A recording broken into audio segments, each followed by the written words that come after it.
नमस्कार दोस्तों, exam toppers अड्डा में आपका स्वागत है। आज हम आपके लिए केंद्र राज्य संबंध, वित्त आयोग और जीएसटी संबंधित जानकारियां लेकर आए हैं। बात करते हैं बात करें तो सर्वप्रथम हमें जानना होगा कि पहले जब हमारा भारत आजाद होता है 1947 में, तो केंद्र व राज्य में अधिकतर सरकारें कांग्रेस पार्टी की होती थी। समय के साथ चीजें परिवर्तित होती गई और राज्यों में जहां अन्य दलों की भी सरकारें गठित होने लगी, जिसके कारणवश केंद्र व राज्य के मध्य संबंधों में खींचातानी आने लगी।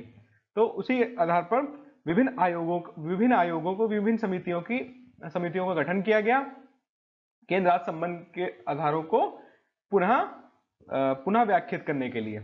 तो आते हैं जानते हैं कुछ समितियां, आयोग जो केंद्र राज्य संबंध से संबंधित हैं। बात करते हैं राजमन्नार आयोग, जिसकी स्थापना 1969 में तमिलनाडु सरकार ने की थी।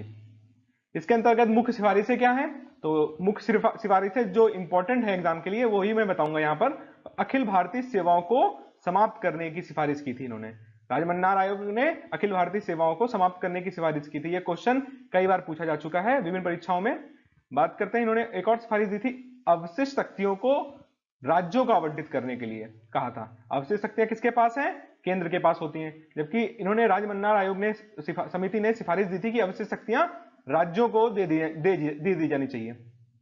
बात करते हैं, इन्होंने यह भी सिफारिश की थी कि एक अंतर राज्य परिषद का तत्कालिक रूप से गठन किया जाना चाहिए। तो इनकी मुख्य सिफारिशें यही रही जो कि एग्जाम में इंपॉर्टेंट है। बात करते हैं उसके बाद आनंदपुर साहिब 1973 में एक आयोग आया, इन्होंने भी केंद्र व राज्य सरकार के संबंध में सिफारिशें दी। बस इसके अंतर्गत इनका सन ही याद रखने योग्य है, जो कि पूछा जा सकता है एग्जामों में, और महत्वपूर्ण जानकारी इसके अंतर्गत नहीं है। बात करेंगे सबसे इंपॉर्टेंट सरकारी आयोग। सरकारी आयोग 1983 में गठित हुआ था। ये मोस्ट इंपॉर्टेंट रहा है, हमेशा एग्जामों में इससे क्वेश्चन पूछे जाते हैं। तो 1983 में केंद्र सरकार ने, किसने गठित किया? केंद्र सरकार ने 3 सदस्यीय इस सरकारी आयोग का गठन किया था। इनकी सिफारिशें क्या क्या हैं? इनकी सिफारिशें हैं 263 अनुच्छेद 263 के तहत एक स्थायी अंतरराज्यीय परिषद का गठन किया जाए। एक स्थायी अंतरराज्यीय परिषद का गठन, तो अंतरराज्यीय परिषद का जो गठन हुआ है 1990 में, वो सरकारी आयोग की सिफारिश पे किया गया है। बात करते हैं, इन्होंने 356 के तहत जो राष्ट्रपति शासन लगता है, इसको अंतिम विकल्प के रूप में केंद्र को सुझाव दिया है कि यह सबसे अंतिम विकल्प होना चाहिए केंद्र का, राज्यों में अन्य जो टूल्स हैं उनका प्रयोग करना चाहिए। बात करेंगे, इन्होंने अखिल भारतीय सेवाओं को और सुदृढ़ करने की बात कही है तथा अन्य अखिल भारतीय सेवाओं का भी सृजन करने की बात कही है। तो सरकारी आयोग की मुख्य बातें, अंतरराज्यीय परिषद का गठन, 356 अंतिम विकल्प के रूप में प्रयोग होना चाहिए तथा अखिल भारतीय सेवाओं को सुदृढ़ करना चाहिए व अन्य अखिल भारतीय सेवाएं जैसे कि कृषि सेवा आदि जोड़ी जानी चाहिए। बात करें, इसके बाद आता है पुंछी कमीशन 2007 में, जो इसका सन ही इंपॉर्टेंट है और कुछ नहीं इंपॉर्टेंट है। आते हैं, बात करें केंद्र राज्य संबंध में, केंद्र राज्य संबंध भाग 11 और भाग 12 में विभाजित है। संविधान के भाग 11 और भाग 12 केंद्र राज्य संबंध से संबंधित है। तो भाग 11 के अंतर्गत विधायी संबंध तथा प्रशासनिक संबंध दिया है, जबकि भाग 12 के अंतर्गत वित्तीय संबंध के बारे में बताया गया है। तो आगे जानकारी लेते हैं। भाग 11 के अंतर्गत केंद्र और राज्य विधायी संबंध के बारे में चर्चा करेंगे अनुच्छेद 245 से 255 के तहत। 245 अनुच्छेद कहता है, 245 कि संसद को संपूर्ण भारत क्षेत्र में कानून बनाने का अधिकार है, जबकि राज्यों को, राज्य विधानमंडलों को संपूर्ण राज्य अथवा किसी राज्य के भाग में विधि बनाने का अधिकार है। बात करें अनुच्छेद 246, अनुच्छेद 246 इंपॉर्टेंट होता है क्योंकि यहाँ विधायी शक्तियां के रूप में 7वीं अनुसूची में 3 प्रकार की सूचियां जो दी गई हैं वो 246 के तहत दी गई हैं। तो 7वीं अनुसूची 246 से संबंधित है, 7वीं अनुसूची 246 से संबंधित है। एक मोस्ट इंपॉर्टेंट आता है अनुच्छेद 248, 248, यह मोस्ट काफी इंपॉर्टेंट रहा है। अवशिष्ट शक्तियां संसद को दी गई हैं, अवशिष्ट शक्तियां केंद्र के पास आएंगी। ये इंपॉर्टेंट है कि अवशिष्ट शक्तियां जो होंगी, जो तीनों अनुसूचियों में, 7वीं अनुसूची के अंदर केंद्र अनुसूची यानी कि संघ अनुसूची, राज्य अनुसूची, संवर्ती अनुसूची के अंतर्गत जो विषय नहीं आते वो अवशिष्ट शक्तियां होती, विधायी शक्तियां होती हैं, वह उन पे कानून जो बनाएगा वो केंद्र बनाएगी, संघ बनाएगा। बात करें अनुच्छेद 249, ये भी मोस्ट इंपॉर्टेंट रहा है। अनुच्छेद 249 के तहत यदि कोई विषय राष्ट्रहित का है, यदि कोई विषय ऐसा विषय है जो राष्ट्रहित का है और वह विषय राज्य सूची का विषय है, वह विषय राज्य सूची का विषय है, तो राज्यसभा 2/3 बहुमत से ऐसा कोई प्रस्ताव पास कर दे जो राष्ट्र सूची से संबंधित विषय का है, तो संसद उस पर कानून बना सकती है। यानी कि राष्ट्र सूची के विषय पर संसद द्वारा कानून बनाने की जो प्रक्रिया है, अगर वो राष्ट्रीय हित का कोई विषय है तो राष्ट्र सूची के विषय पर भी संसद कानून बना सकती, पर उसको राज्यसभा में वो विधेयक राज्यसभा में 2/3 बहुमत से पास होना चाहिए, फिर उसके बाद ये प्रक्रिया जो कानून बनाने की वो लागू होगी।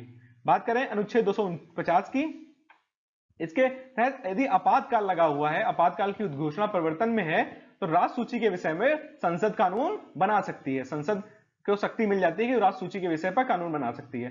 बात करें अनुच्छेद 252 के तहत, यदि 2 या 2 से अधिक राज्य विधानमंडल कोई संकल्प पारित कर दे कि उनके लिए संसद कोई कानून बनाए या अनुरोध करे संसद के से कि वह उनके लिए कानून बनाए, तो संसद उनके लिए कानून बना सकती है। तो यहां पर मोस्ट इंपॉर्टेंट जो है 246 याद करेंगे हम लोग, 248 और 249, ये तीनों मोस्ट इंपॉर्टेंट है।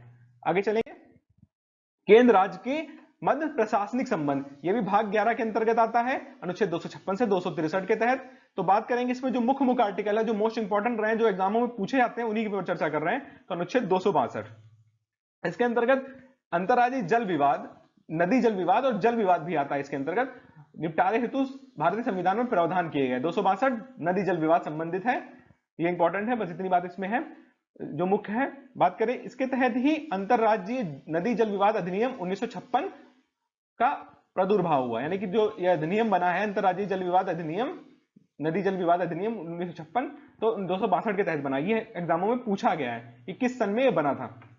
बात करते हैं अनुच्छेद 263 की, तो यह केंद्र राज्यों के मध्य समन्वय स्थापित करने के लिए अंतरराज्यीय परिषद की गठन की बात करता है। अंतरराज्यीय परिषद की गठन 263, ये इंपॉर्टेंट हो जाता है, अंतरराज्यीय परिषद 263 के तहत। अनुच्छेद 263 एक अंतरराज्यीय परिषद गठन की बात करता है। यही सिफारिश जो अंतरराज्यीय परिषद गठन की बात है, तो RSR सरकारी आयोग ने भी दी थी, जो 1983 में बना था और 88 में अपनी रिपोर्ट सबमिट करी थी। जो अंतर राज्य परिषद होता है, इसकी अध्यक्षता प्रधानमंत्री करते हैं। आते हैं केंद्र और राज्य के मध्य वित्तीय संबंध के बारे में जानकारी एकत्रित करते हैं, तो मोस्ट इंपॉर्टेंट बातें करेंगे।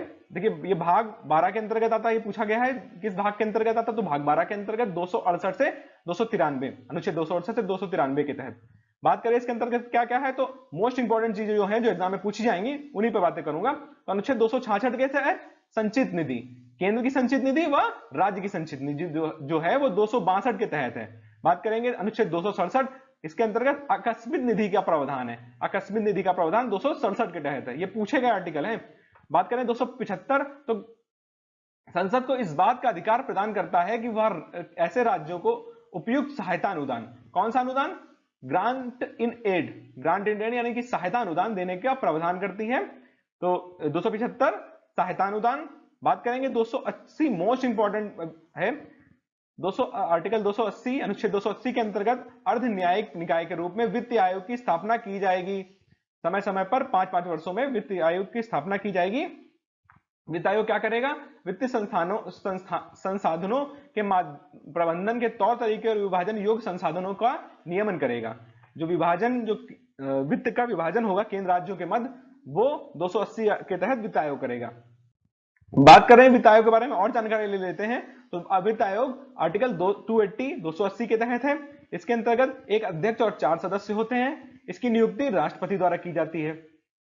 22 नवंबर 1951 में प्रथम वित्त आयोग का गठन किया था, जिसकी अध्यक्षता केसी नियोगी ने की थी। बहुत बार पूछा गया क्वेश्चन है, प्रथम वित्त आयोग के अध्यक्ष कौन थे, तो केसी नियोगी। 15वें वित्त आयोग के अध्यक्ष कौन है, एनके सिंह है। 15वें वित्त आयोग के अध्यक्ष कौन है, एनके सिंह। वित्त आयोग कार्य क्या करता है, तो वित्त आयोग सलाहकारी प्रवृत्ति का होता है, यह सिफारिशें देता है सरकार को। क्या सिफारिश देता है, तो 4 चीजें हैं, संघ और राज्य के बीच करों का शुद्ध आगमों का वितरण और राज्यों के बीच ऐसे आगमों का आवंटन। जो कर आते हैं उनका कहां से शुद्ध आगमों और उनका वितरण संबंधित है। बात करें भारत, दूसरा क्या है, भारत संचित निधि से राज्यों को राजस्व में सहायता अनुदान, जो सहायता अनुदान है उसकी सिफारिश भी यही करता है वित्त आयोग। बात करते हैं राज्य वित्त आयोग द्वारा की गई सिफारिशों के आधार पर राज्य में न्यायपालिका और पंचायतों के संसाधनों के अनुपूर्ति के लिए राज्य की संचित निधि के संवर्धन के लिए उपाय करता है।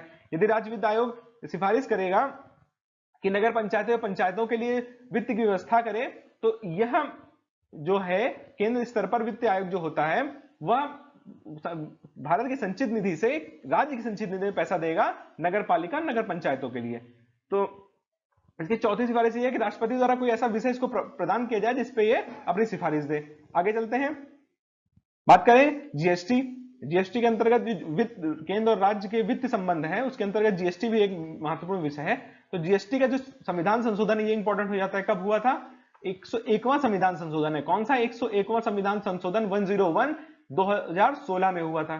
ठीक है, इसके अंतर्गत 3 अनुच्छेद जोड़े गए थे संविधान में, 246A, 269A और 279A, 246A, 269A और 279A। मोस्ट इंपॉर्टेंट है।